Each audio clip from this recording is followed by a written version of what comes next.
అదే ఇదంతా లాస్ట్ ఇయర్‌లో జరిగే కథ. లాస్ట్ ఇయర్‌లో దమ్ముంటే వీళ్ళు తీయాలె. లేదా దమ్ముంటే ఇప్పుడు అనర్హత వేటు వేస్తే ఎవరాపారు వీళ్ళని? తప్పేం గూడా లేదు. వాళ్ళు కోర్ట్‌కెళ్తారు. అప్పుడేంటో తేలిపోతుంది.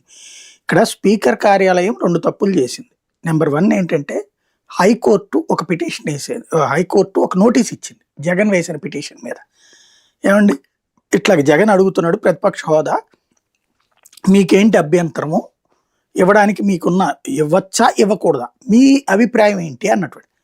స్పీకర్ తన అభిప్రాయాన్ని వ్యక్తం చేయాలి గదా! ఎందుకు ఈ రోజు వరకు ఇవ్వలేదు హైకోర్ట్‌కి? ఇస్తే అప్పుడు అది స్పీకర్ హక్కు కాబట్టి, స్పీకర్ అధికారం కాబట్టి మీరే చెయ్యండి అంటుందా? మీ నిర్ణయం మీ ఇష్టం అంటుందా?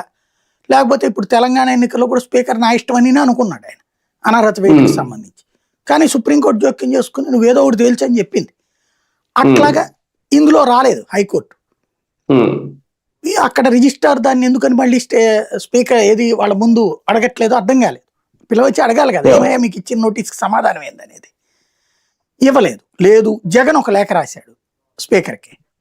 ఇట్లాగ నాకు ఇవ్వండి, ఎందుకంటే దాంట్లో రాజ్యాంగంలో ఎక్కడా లేదు, ఒక సంప్రదాయంగా ప్రారంభించారు ఆ విధానాన్ని.